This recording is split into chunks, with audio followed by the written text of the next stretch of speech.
Hello बच्चों, welcome back to dream chemistry classes. देखिए, आज हम बात करेंगे क्लास 7 मैथ्स का, जो आज का 11 अगस्त 2021 का स्माइल वर्कशीट सॉल्यूशन है उसके बारे में। तो देखिए, इसके अंदर कुछ क्वेश्चंस हैं, जिसके अंदर अपना पहला प्रश्न है कि उचित गुणधर्म का प्रयोग करते हुए हल करो। ठीक है, तो यहाँ पर देखिए प्रश्न है 10 इंटू कोष्टक -12 प्लस -12 गुणा 14। अब देखिए यहाँ पर हम देख रहे हैं कि दोनों में क्या सेम है, -12 सेम है। ठीक है, तो -12 को हम क्या करेंगे, यहाँ पर कॉमन ले लेंगे। ठीक है, तो देखिए -12 और कोष्टक के अंदर अब इधर से देखो क्या शेष रह गया, 10 शेष रह गया, और इस तरफ क्या रह गया, ये -12 तो कॉमन ले लिया और ये यहाँ पे 14 शेष रह गया।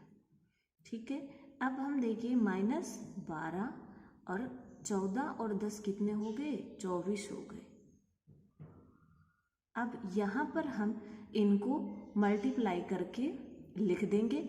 अब रही बात यहाँ पे देखिए ये चीज़ कि नियम कौन सा हुआ, तो नियम यहाँ पे होता है, देखिए पूर्णांकों के योग पर गुणन का वितरण नियम। पूर्णांकों के योग पर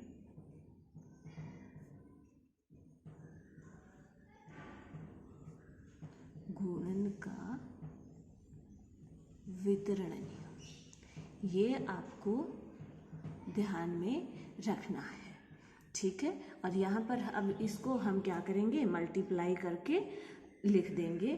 तो यहाँ पे ये हो जाएगा, देखिए 12 चौक 48 का 8 और 28 माइनस के 288 हो गए। ठीक है, इसी तरह से हम आगे वाला सवाल जो दूसरा है कि सत्यापित कीजिए, हमें इस सवाल को सत्यापित करना है। तो देखिए यहाँ पर किस तरह से हम इसको सत्यापित करेंगे। एक साइड में लिखा हुआ है -30 इंटू कोष्टक 13 प्लस के कोष्टक -3, और आगे लिखा हुआ है ये सब। तो यहाँ पर सत्यापित करने का जहाँ पे नाम आता है वहाँ पर हम इसको मान लेते हैं LHS और इसको मान लेते हैं RHS। ठीक है, LHS का मतलब होता है लेफ्ट हैंड साइड, यानी बाईं तरफ जो है, बाएं हाथ की तरफ, और RHS का मतलब जो दाएं हाथ की तरफ। तो देखो LHS अगर हम यहाँ से लेते हैं LHS, तो इसके अंदर देखो सबसे पहले हम इतने को हल करेंगे। तो यहाँ पर क्या हो जाएगा, देखिए -30 इंटू 13 प्लस -3,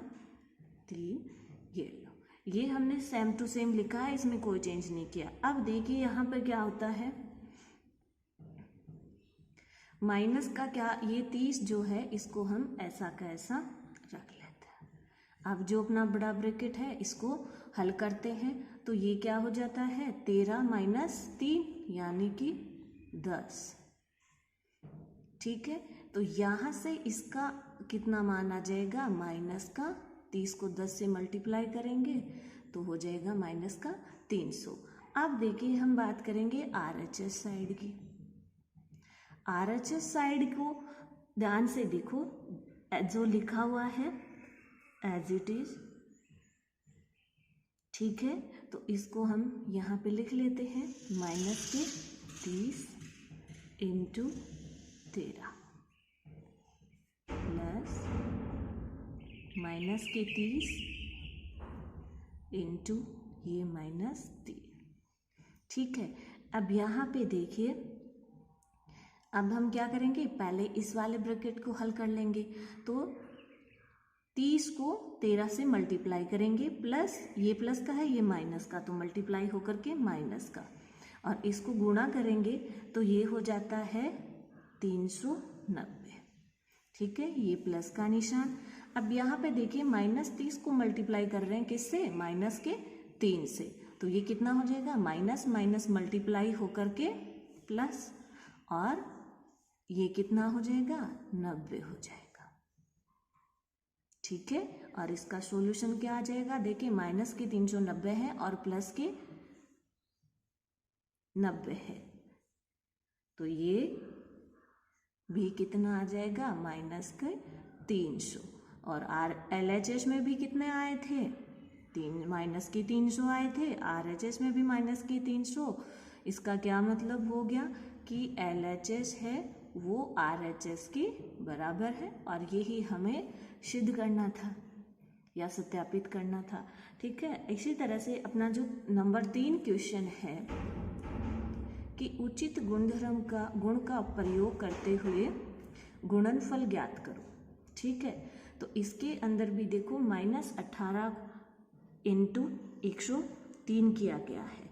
तो यहाँ पर हम बात करें अगर नियम की, तो वो नियम होता है योग पर गुणन का वितरण नियम। योग पर गुणन का वितरण नियम, और वो किस तरह से, देखो ये -18 है, हम ऐसा कैसा इसको लिख देंगे। अब 103 है, तो देखो 103 को हम क्या लिख सकते हैं, अगर डायरेक्ट हम 103 को -18 से गुणा करेंगे तो हमें कुछ टाइम ज़्यादा लगेगा। ठीक है, तो ये जो 103 है इसको हम क्या करेंगे, टुकड़ों में तोड़ लेंगे, और वो कैसे, 100 + 3। बात सेम है, 103 लिखो चाहे 100 + 3 लिखो। ठीक है, अब हम क्या करेंगे, इस -18 से इन दोनों को मल्टीप्लाई कर देंगे, तो हमें क्या रहेगी, थोड़ी आसानी रहेगी। तो यहाँ पे देखिए -18 गुणा 100 प्लस -18 गुणा 3। अब -18 को 100 से गुणा करेंगे तो कितना आ जाएगा, -1800 आ जाएंगे। और ये देखो -18 और +3 आपस में ये गुणा होकर के क्या हो जाएंगे, माइनस के हो जाएंगे, और वह भी कितने, 54 हो जाएंगे। और अपना सॉल्यूशन क्या हो जाएगा, दोनों माइनस के हैं तो -18 54। क्लियर है बात। अब देखिए जो अपना अगला क्वेश्चन है नंबर 4, उसके अंदर क्या कह रहा है कि योग पर गुणन का वितरण गुणधर्म प्रयोग कर हल करो। सेम इसी नियम का उपयोग करते हुए हमें इस क्वेश्चन को हल करना है। तो देखो यहाँ पर हम देख रहे हैं कि नियम हमें पता है, कौन सा नियम, योग पर गुणन का वितरण नियम। और ये जो हमें दिया हुआ है इसको हम क्या लिखेंगे, -49 गुणा 18 को हम क्या लिख देंगे, 20 - 2। भाई 10 + 8 लिखो या 20 - 2, लेकिन इजी कौन सा रहेगा, 20 - 2 रहेगा। अब देखिए यहाँ पहले हम क्या करेंगे, -49 को गुणा कर देंगे किससे, 20 से। फिर देखिए ये -49 और इधर भी क्या है, -2 है, दोनों गुणा होकर के क्या बना लेंगे, प्लस हो जाएगा, और ये हो जाएगा 49 × 2। ठीक है, और यहाँ पे देखिए 49 को अपन 20 से गुणा करेंगे तो ये हो जाता है -980 प्लस, और इसको 2 से करेंगे तो ये हो जाता है 98, और अपना आंसर क्या आ जाता है, -882।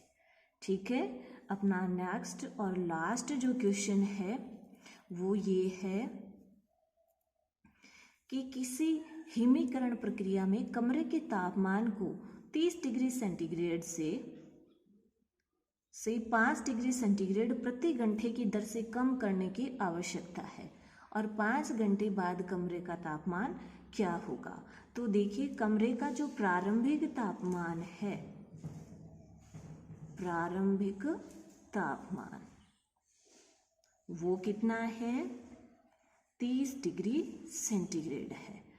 और देखिए वो 5 डिग्री प्रति सेकंड 5 डिग्री सेंटीग्रेड प्रति घंटे की दर से क्या हो रहा है उसको कम करने की आवश्यकता है। तो हम क्या लिखेंगे, कम करने की आवश्यकता।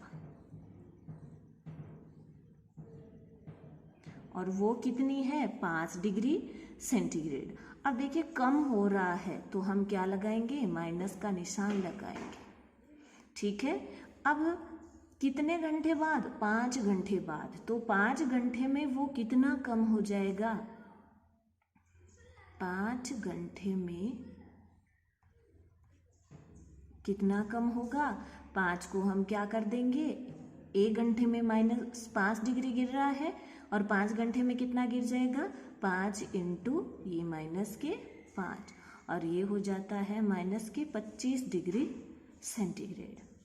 तो 5 घंटे बाद कमरे का तापमान, यानी 5 घंटे बाद हमें कमरे का तापमान पता चल जाएगा। वो कैसे, देखिए 5 घंटे बाद कमरे का तापमान। तो इसके लिए हम क्या करेंगे, इसको और इसको जोड़ देंगे। तो प्रारंभिक तापमान कितना, 30 डिग्री सेंटीग्रेड और ये कितना 5 घंटे में कितना कम हुआ, -25 डिग्री सेंटीग्रेड। ठीक है, तो देखिए इसको क्या लिख सकते हैं, 30 - 25। तो ये कितना शेष रह गया, 5 डिग्री सेंटीग्रेड। ठीक है, इस तरह से आज का जो अपना वर्कशीट सॉल्यूशन है वो कंप्लीट होता है। मिलते हैं नेक्स्ट वीडियो में नेक्स्ट क्वेश्चंस के साथ।